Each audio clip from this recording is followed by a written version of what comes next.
Hah? Oke, sama-sama Ustaz.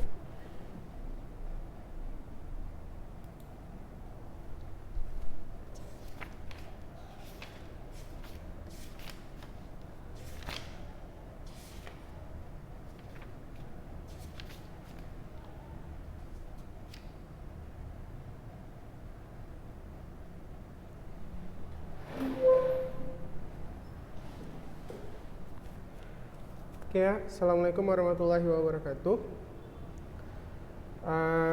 Hari ini kita akan lanjutkan pembelajaran kita tentang teks laporan hasil percobaan. Ya, kemarin kita udah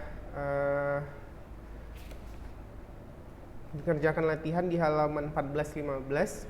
Jadi ini sekarang kita akan ngerjakan lanjutan struktur ya. Jadi kemarin kan ada teks struktur yang berupa pernyataan umum, terus uraian, kan, baru bagaimana penampilan, terus kebiasaan makan, kapasitas dan kembangbiakan dalam kelelawar.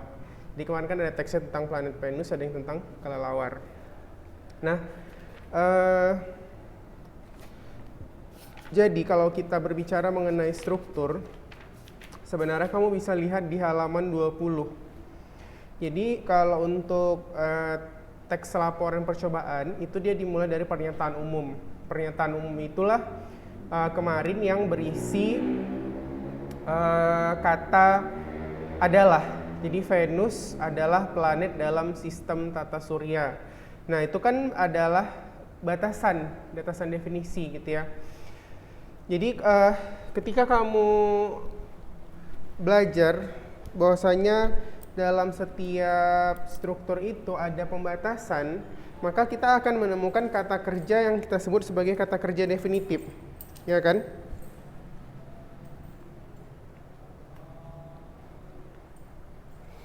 Bentar ya. Nih.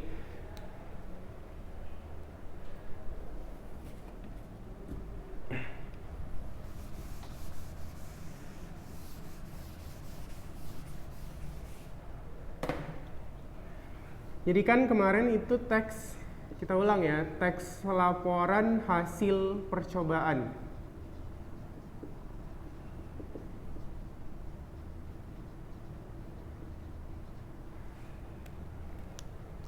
Nah, teks laporan hasil percobaan ini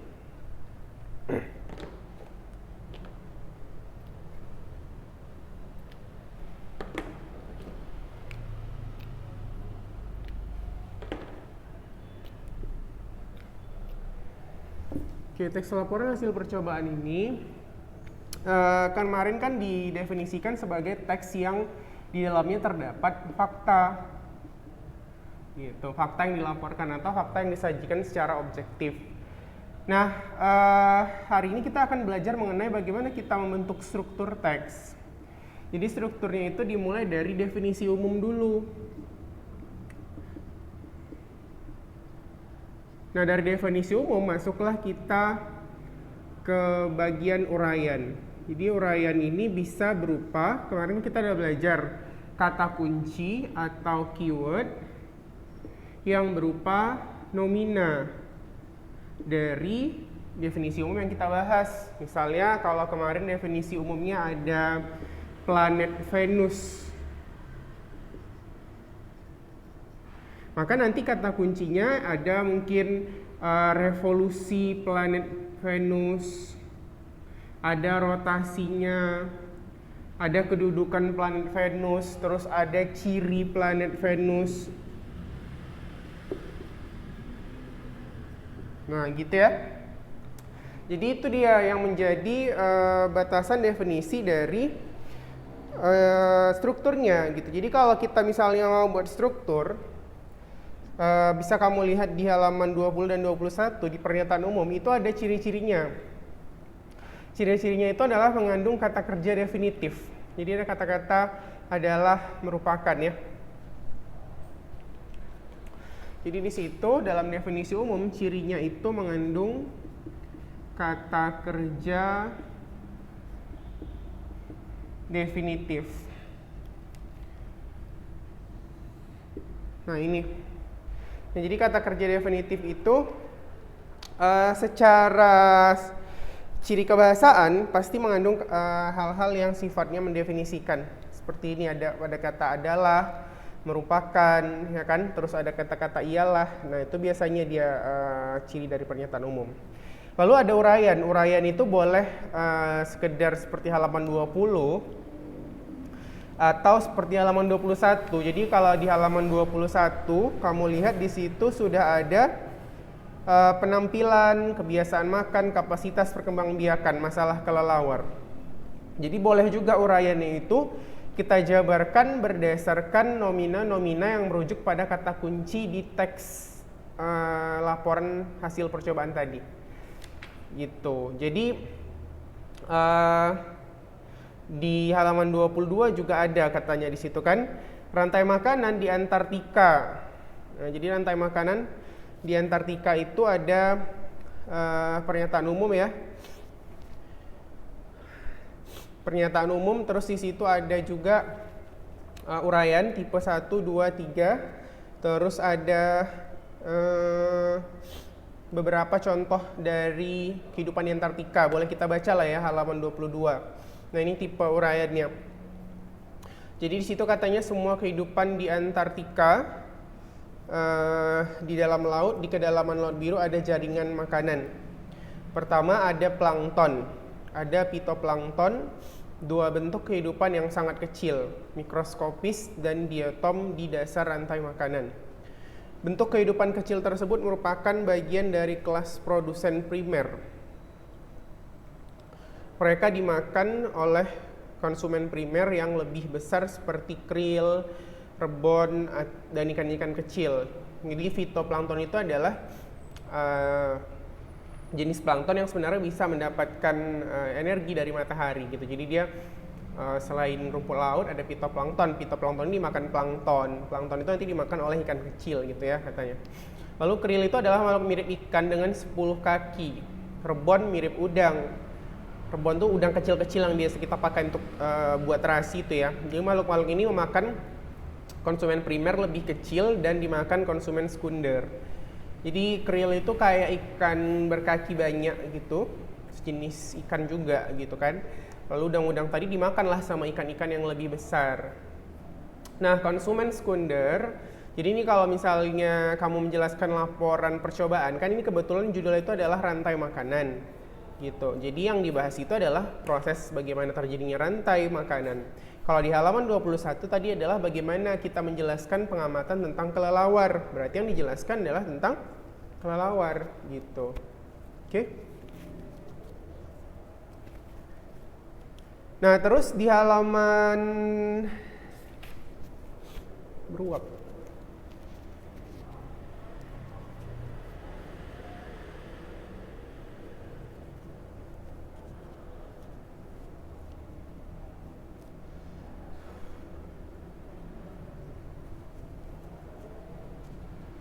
Halaman 22 kan masih di situ katanya konsumen sekunder terdiri atas paus-paus khususnya paus biru ya, anjing laut dan ikan lebih besar, penguin juga termasuk. Paus biru itu salah satu mamalia terbesar di dunia ya. Jadi mamalia paus itu bukan ikan tapi dia mamalia karena dia bernapas dengan paru-paru, tapi dia tinggal di laut gitu. Jadi paus biru ini dapat mencapai berat 174 ton. Dan merupakan paus terbesar yang pernah ada.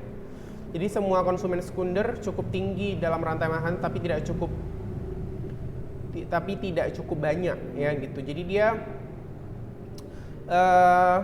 jumlah paus itu besar gitu, tapi jumlahnya nggak gitu besar. Jadi rantai makanan itu kan makin ke atas dia semakin runcing ya gitu kan. Jadi kalau misalnya kita gambar kan dalam biologi misalnya ini rantai makanan ya kan, maka kan yang di bawah sini biasanya adalah produsen, di atasnya lagi misalnya nanti adalah konsumen 1, di atasnya lagi adalah konsumen 2 gitu ya. Jadi kalau misalnya dia makin ke atas, makin konsumen yang tinggi, biasanya jumlahnya semakin sedikit. Itu ciri dari rantai makanan supaya dia seimbang. Nah gitu juga lah seperti paus, penguin, terus apa nih lagi ikan-ikan lebih besar seperti hiu kan. Itu biasanya jumlahnya nggak sebanyak jumlah plankton atau krill dan udang rebon tadi gitu ya. Sehingga ketersediaan makanan itu tadi cukup. Lalu tipe 4 itu adalah predator puncak yang memiliki salah satu anggota yaitu paus pembunuh. Karnivora, mesin pembunuh sepanjang 27 kaki dengan gigi luar biasa. Mereka adalah puncak dari jaring makanan. Jadi kalau tipe paus pembunuh gitu ya, atau hiu yang besar, dia tuh memang udah paling tinggi. Jadi dia nggak makan hanya yang kecil-kecil aja, tapi yang besar-besar juga seperti ikan paus atau hiu-hiu lain yang kira-kira bisa dimakannya gitu. Jadi memang itulah makanya dia disebut sebagai predator puncak gitu, karena memang dari segi dari segi bentukan juga dia udah paling tinggi gitu masalah puncaknya gitu. Jadi dia kalau misalnya nggak ada hewan yang kecil pun yang besar dia bisa gitu, makanya dikatakan dia sebagai konsumen tingkat 2 atau konsumen yang paling tinggi. Oke, terus dalam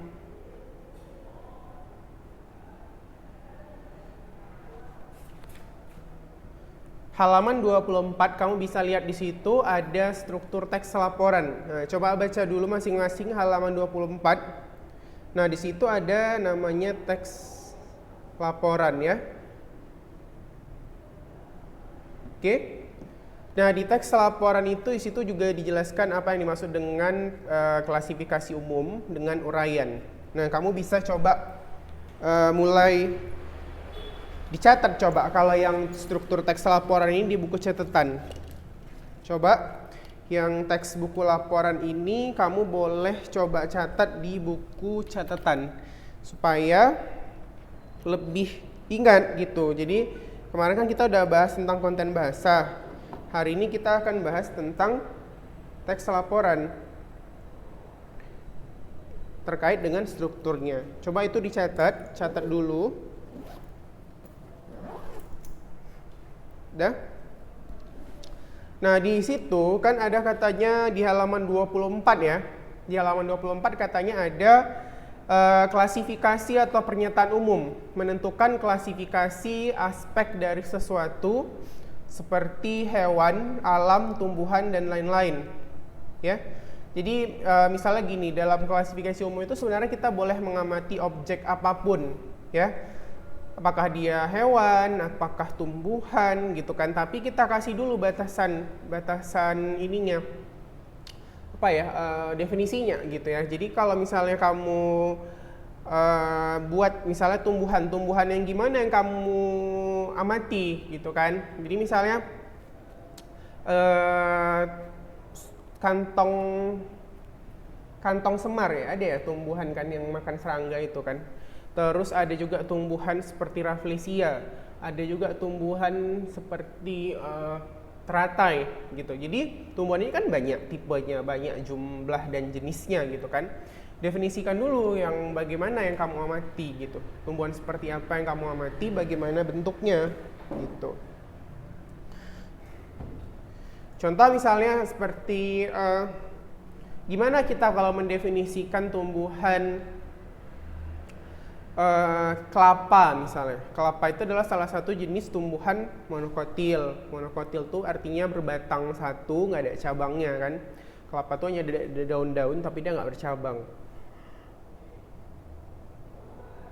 Karena bijinya itu adalah biji terbelah, biji tertutup ya kalau nggak salah saya, yang dia secara umum tidak dapat memiliki cabang dan nggak ada perbesaran batang karena nggak punya kambium, gitulah kurang lebih ya. Nah itu kita kasih definisi seperti itu kalau misalnya kita mengamati kelapa.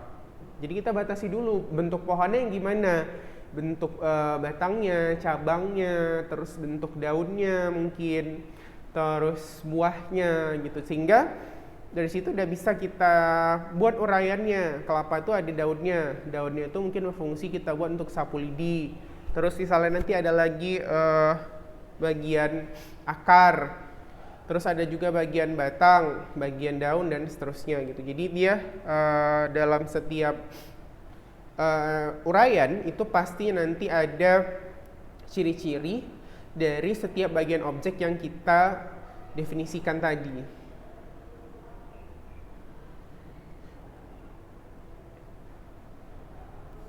Oke? Itu dia kalau untuk struktur. Di halaman 25 itu boleh kamu lihat situ kan?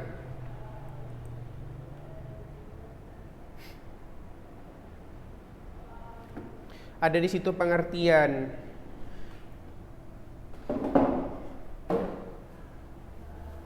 Berikan pernyataan umum dari kata-kata berikut.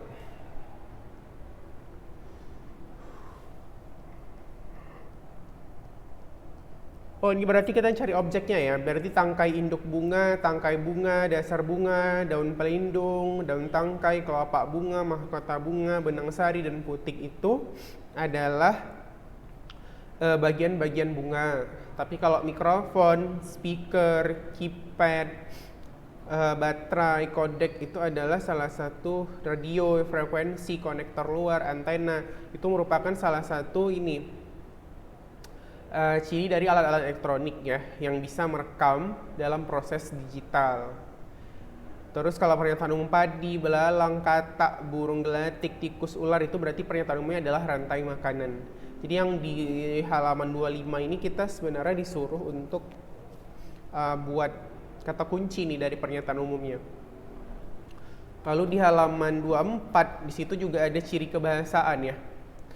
Nah, ciri kebahasaan di sini umumnya digunakan dalam laporan sebagai berikut. Jadi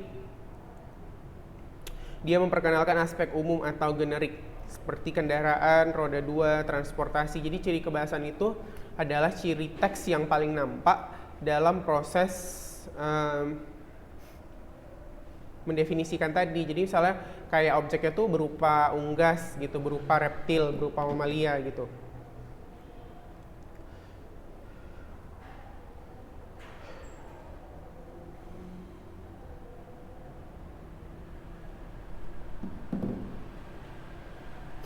Ya, dia menggunakan kata tugas, hubungan logis seperti ketika, maka, dan seterusnya ya.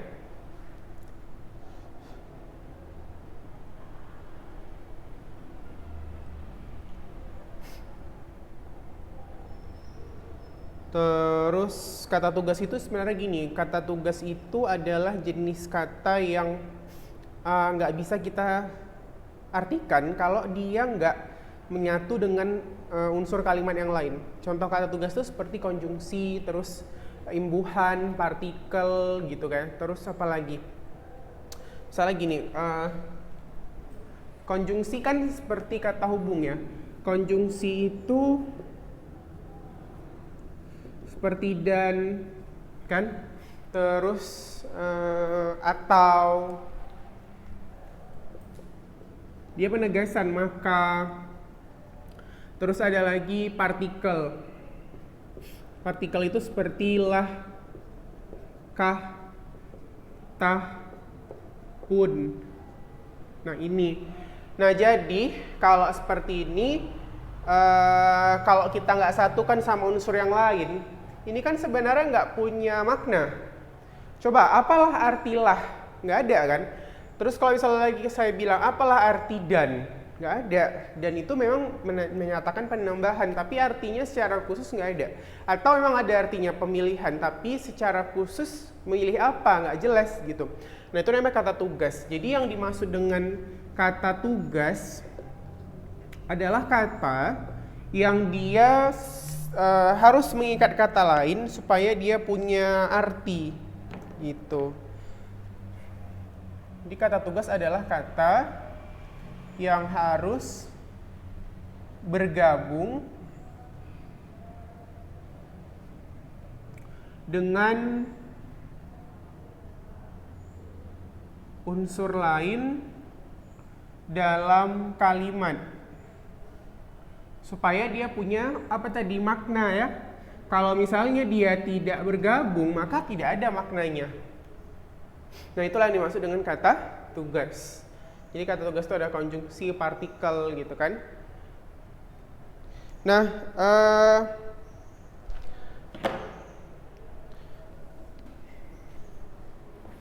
Itu yang dimaksud dengan kata tugas. Jadi kata di sini, kata tugas itu adalah kata tugas yang memiliki hubungan logis seperti ketika, maka, dan seterusnya. Lalu kata tugas itu digunakan juga untuk menjaga tulisan tetap koheren. Koheren itu adalah kesatuan dari segi makna. Ya, jadi kalau misalnya dalam sebuah paragraf,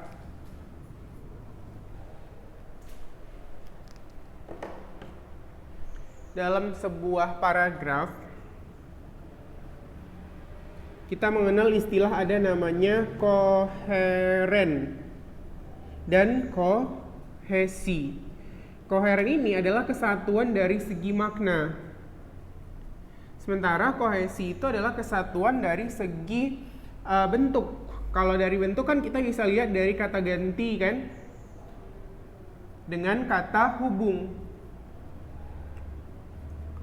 Misalnya Budi pergi ke sekolah, dia memakai tas warna biru. Budi itu kan berarti adalah kohesi atau kata ganti dari kalimat tersebut gitu yang menyatukan. Sementara kalau koheren itu adalah kesatuan dari segi makna. Makna ini kita lihat dari segi penggunaan ide pokoknya. Seperti yang kemarin, kalau dalam ide pokok pasti ada kalimat penjelas yang saling mendukung, padu dia gitu. Itulah namanya koheren. Jadi kalau ada satu kalimat yang tidak mendukung gitu atau tidak menjelaskan gagasan inti, berarti dia tidak koheren. Sementara yang namanya laporan itu dari awal sampai akhir dia harus menjelaskan secara sistematis objek yang dibahas, ya kan? Jadi misalnya di situ ada kata tentang sekolah. Apa sih definisi sekolah? Terus apa aja gitu yang menjadi batasan definisi sekolah tadi? Terus apa aja yang bisa kita jadikan deskripsi tentang sekolah? Apakah sekolah itu secara umum adalah belajar di dalam kelas gitu kan? Jadi sekolah itu sebenarnya adalah bentuk interaksi kan antara guru, siswa, dan pembentukan karakter lewat pembelajaran gitu kan. Nah, jadi bagaimana yang dimaksud dengan bagian-bagian sekolah yang koheren? Misalnya gini, untuk menjadi manusia yang berguna di masa depan, kita harus kurang lebih bisa mengembangkan potensi kita yang berbentuk skill, gitu kan? Nah, skill tadi itu harus dijalankan lewat tulisan. Jadi misalnya lewat tulisan, lewat CV yang saling berkesinambungan. Nah itu namanya kata tugas tuh. Jadi dia saling memberikan hubungan. Namun, misalnya gitu kan, dalam proses sekolah kadang-kadang orang ada juga yang melakukan homeschooling namanya kan, yang sekolahnya itu di rumah. Jadi dia sekolah itu tidak melibatkan hubungan sosial, sehingga sekolah seperti ini diberikan khusus pada anak-anak yang punya kelainan secara sosial gitu. Jadi itu namanya koherensi. Yang dari awal yang saya sampaikan tadi sampai kalimat terakhir kan masih berbicara tentang sekolah. Tapi kalau tiba-tiba nanti saya bicaranya tentang jualan, nggak nyambung kan? Nah itulah yang namanya tidak koheren. Jadi yang namanya koheren itu mulai dari awal sampai akhir dia harus saling bertaut, gitu, saling berkesinambungan. Oke? Terus dari segi kalimat, dari segi penggunaan kalimat aktif. Nah, dari segi penggunaan kalimat aktif, di situ juga ada kata kerja aktif ya, atau kata kerja aksi. Kata kerja aksi itu bisa kita lihat dari ini.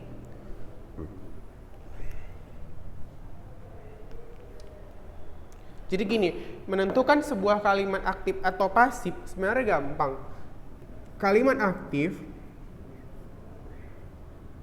biasanya berimbuhan me atau ber. Sementara kalimat pasif itu berimbuhan di atau ter. Gitu dia, ya. Jadi kalau lihat di kalimat, misalnya dia berimbuhan me, itu udah pasti aktif. Contoh, saya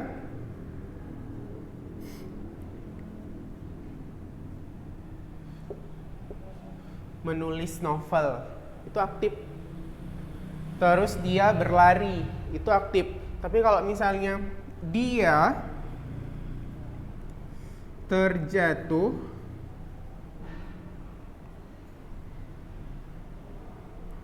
di lapangan, nah itu berarti pasif gitu ya. Dia terjatuh di lapangan. Pokoknya kalau dia udah berimbuhan di itu berarti pasif. Kalau aktif dia bisa berimbuhan me atau ber. Oke. Terus dalam proses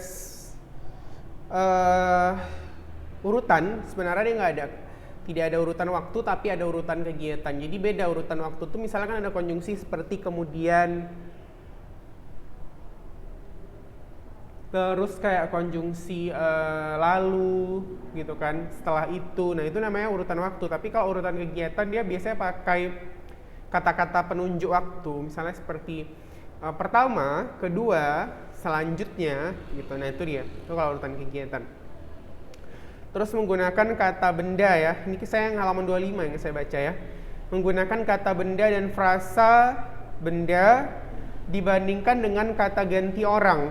Jadi dia menggunakan kata benda yang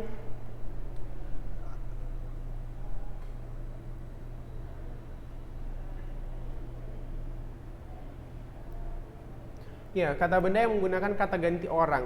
Jadi dia sangat terbatas. Kata ganti orang itu kan nggak banyak. Misalnya dia, terus kamu, kita, mereka itu kata ganti orang. Tapi dia di situ katanya kata benda. Berarti memang namanya kita menjelaskan objek pasti pakai kata ganti ya. Terus beberapa laporan menggunakan istilah teknis atau istilah bidang ilmu. Jadi beberapa laporan itu menggunakan istilah teknis. Teknis itu adalah jenis istilah yang merujuk pada bidang ilmu tertentu. Misalnya kalau kita belajar kimia atau mungkin kita belajar IPA, kita mengenal adanya istilah fotosintesis pada tumbuhan ya kan. Kalau kita belajar tentang komputer, maka kita akan mengenal istilahnya ada Microsoft, terus ada aplikasi, ada software, ada hardware. Nah itu namanya kata teknis. Kata teknis itu adalah kata yang bisa dijelaskan oleh bidang ilmu tersebut. Contoh lagi misalnya belajar matematika, ada kata fungsi kuadrat. Oke. Terus ada lagi kata seperti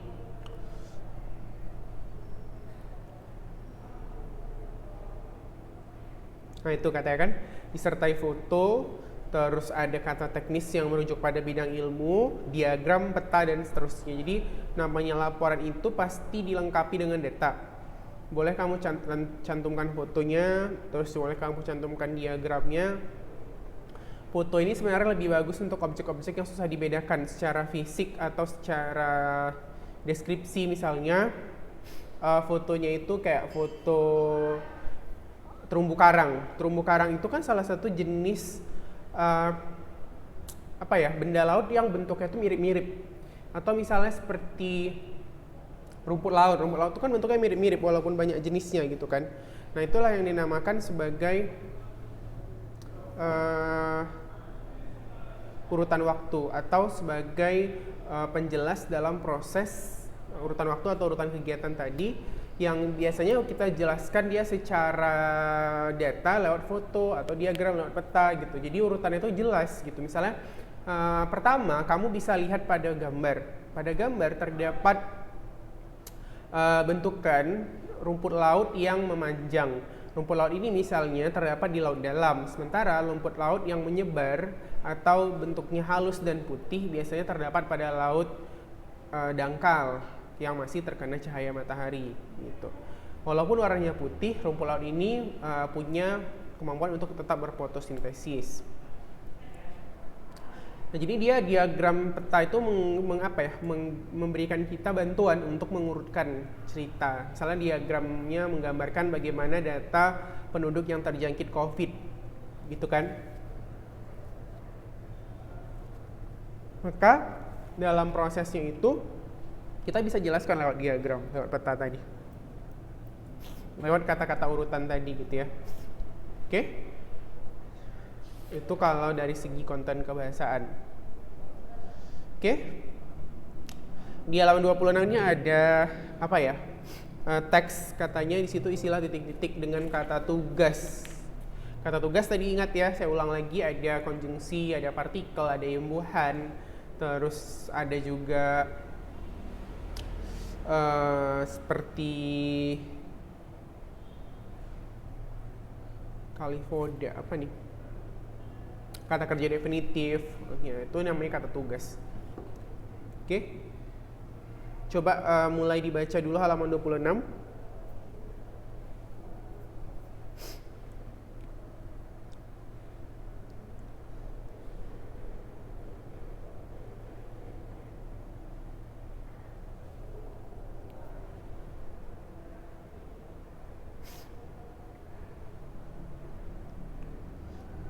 Kata depan juga kata tugas, misalnya di, ke, dari, terus artikel seperti si, sang itu kata tugas.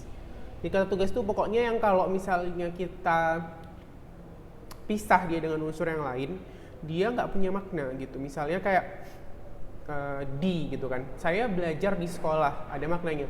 Tapi kalau misalnya saya belajar di, kan nggak ada maknanya. Maka yang dikatakan sebagai kata tugas itu adalah kata yang secara bentukan harus bergabung sama kata lain. Kalau dia nggak bergabung sama kata lain, maka dia nggak punya makna. Oke, itu namanya kata tugas. Kamu boleh lihat mulai di halaman 26, kira-kira mana di situ yang bisa kita isi.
Oke, coba kita lihat di halaman 26.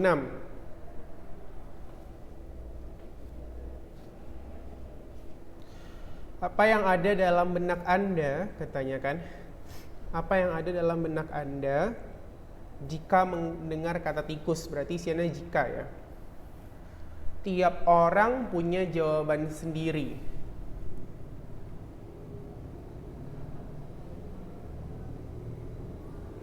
Oke, terus koma tetapi ya. Tetapi sebagian besar bisa dibilang akan mengaitkannya dengan penyakit dan kotoran. Banyak orang yang memang masih merendahkan tikus. Namun, koma kan? Namun berarti, karena ya namun itu letaknya sebelum koma biasanya. Hewan yang khas tersebut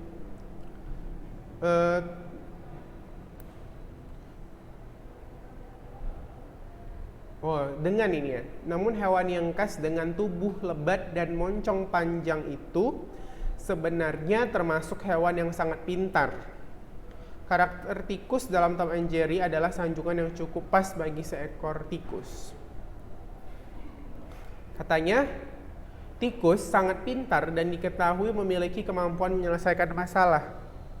Katanya, jika Anda meletakkannya di dalam sebuah labirin, ia akan menemukan jalan keluar dengan cepat.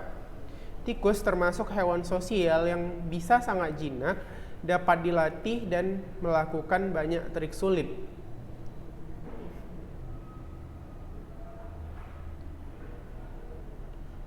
Selain itu, para ilmuwan, selain itu berarti ya, coba diisi di buku latihannya.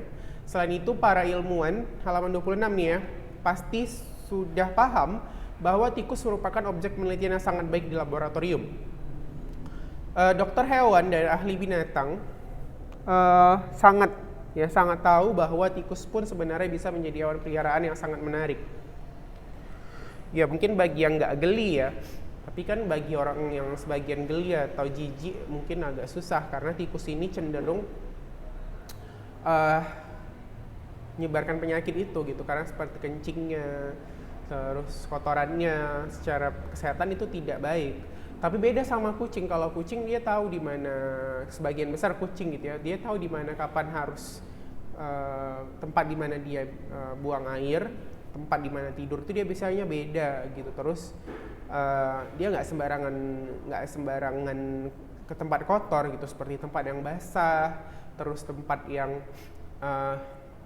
terlalu berdebu atau terlalu banyak kotoran. Biasanya kucing nggak mau, kucing itu lebih bersih gitu kan. Kalau untuk hewan peliharaan sepertinya dia lebih ideal kebanding kayak tikus. Tikus ini kan dia jalan kemana aja gitu, kakinya itu dia ke air nggak masalah, kemana-mana, ke got, ke sini kalau terlepas gitu. Itu yang terus dia kencing dan gigitannya itu sangat beresiko kena penyakit sampar. Jadi kan pneumonia atau penyakit Black Death, pecahnya pembuluh darah kita gitu, itu berasal dari gigitan tikus dan kotorannya juga gitu. Jadi kita kan namanya memelihara itu biasanya kalau digigit itu bisa, kadang-kadang kan nggak sengaja tergigit. Nah itu yang menjadi dampaknya sangat fatal katanya di sini. Beda sama kucing. Kalau kucing kita dicakar digigit biasanya jarang ada komplikasi yang serius gitu. Biasanya kalau orang gigit kucing ya udah paling berdarah sedikit, tapi habis itu besoknya udah sembuh gitu. Tapi kalau tikus dia bawa virus gitu, jadi gigitannya itu bahaya. Jadi katanya sangat tahu bahwa tikus pun sebenarnya bisa jadi hewan peliharaan yang sangat menarik. Dr. Christina Kalifoda dari Universitas Texas A&M mengatakan sebagian besar orang sering salah paham terhadap tikus. Menurut staf pengajar di sekolah kedokteran, katanya hewan dan ilmu biomedika itu, tikus tidak selamanya menjadi momok yang muncul dalam got. Memang enggak sih, ada juga tikus yang cantik-cantik, cuma itu tadi sih dia bawa virus. Hewan ini sering dianggap mengganggu.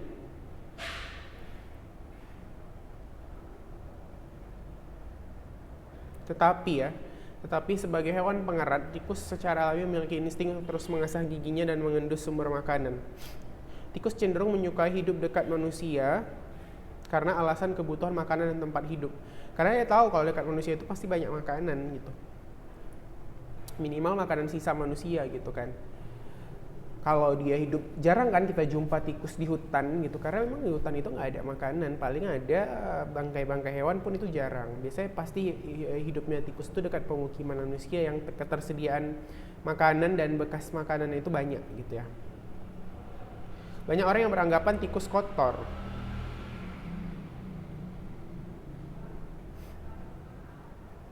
Apa ya sambungan ini? Sesungguhnya tidak demikian. Banyak orang yang beranggapan tikus kotor, akan tetapi sesungguhnya tidak demikian gitu ya mungkin. Bahkan hewan tersebut membersihkan diri beberapa kali sehari, sesering seekor kucing. Saya bisa menjadi orang pertama yang mengatakan kepada Anda bahwa tikus bisa menjadi binatang peliharaan yang menyenangkan, ujar Kalifoda. Banyak orang yang mencoba untuk mengatakan bahwa tikus merupakan piaraan terbaiknya. Mungkin kalau tikus-tikus versi barat ya, yang kayak film-film Harry Potter yang punyanya si Weasley itu kan. Tapi kalau mungkin kayak tikus-tikus Indonesia yang hitam, yang besar, yang terus sukanya menggerogoti lemari, makanan bekas, kayaknya itu nggak bisa dipelihara gitu kan. Jadi dia ada tikus tertentu yang memang secara biologis memungkinkan untuk dipelihara, kayak tikus putih atau tikus yang besar besar terus dia kayak jinak gitu. Tapi kalau tikus-tikus yang hitam itu kayaknya bahaya gitu karena dia nggak tahu bedakan mana tuannya mana makanan. Namun tikus adalah hewan ekspresif. Ia bisa mengeluarkan ekspresi tertawa atau suara menecit ketika bingung. Tikus juga perenang yang sangat baik. Ada banyak pilihan tikus untuk dipelihara dari yang berwarna hitam, abu, pirang, perak, dan albino. Mau yang bertelinga pendek atau panjang juga ada. Hanya saja aktivitas seksualnya tak dibatasi. Itu sebabnya ya populasinya bisa meledak. Sepasang tikus bisa menurunkan 15.000 anak sepanjang hidupnya. Tikus betina hampir menghabiskan waktu hidupnya untuk hamil. Seekor tikus dapat hidup antara 1 hingga 3 tahun. Jadi, masihkah Anda memandang rendah pada tikus? Katanya. Jadi, setahu saya tikus ini punya 2 rahim. Jadi dia kalau sekali hamil tuh bisa sekali banyak gitu. Satu aja rahimnya kayak kucing kan bisa anaknya banyak. Nah si tikus ini udah 2 gitu, jadi bisa dia sekali melahirkan itu satu rahim 4 gitu, jadi 8 sekali keluar anaknya itu 8 gitu, jadi dia populasinya cepat kali berkembang.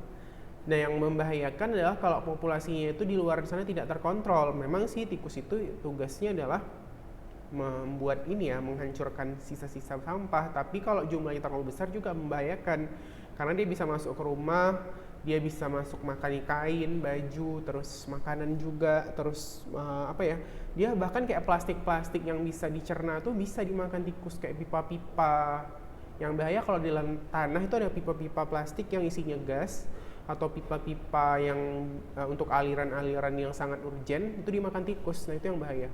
Jadi kalau pipa gas misalnya dimakan tikus, atau misalnya kayak kabel listrik dimakan tikus, nah itu kan yang dampaknya besar gitu, karena misalnya pipa gas kalau bocor gimana gitu kan, pasti ledakan, bisa membahayakan nyawa. Terus kalau misalnya kayak kabel listrik kan sering kita begitu menghidupkan powernya kabel listrik, tiba-tiba korslet satu rumah, mungkin karena ada kabelnya sudah dimakan tikus kata orang, atau ada instalasinya itu yang digigit tikus. Nah itu yang bahaya sebenarnya karena bisa menyebabkan kebakaran atau nyetrum gitu kan, tersengat listrik meninggal. Nah itu yang bahaya. Jadi sebenarnya boleh sih jadi piaraan kalau terkontrol, tapi yang ditakutkan adalah populasi tikus ini karena dia jenis hewan yang gampang gitu untuk berkembang biak. Jadi harus dikontrol juga. Makanya sering orang pakai racun juga kalau jumlahnya sudah terlalu banyak. Oke, itu saja sih untuk hari ini. Nanti kita lanjutkan lagi ya di sesi berikutnya. Oke. Nanti kamu boleh baca-baca juga ya. Di situ ada laporan percobaan membuat pelangi. Coba dibaca-baca. Nanti kita setelah ini kita masuk lagi 1 jam, kita akan bahas bagaimana sih cara kita buat pelangi gitu ya. Oke, itu saja. Assalamualaikum.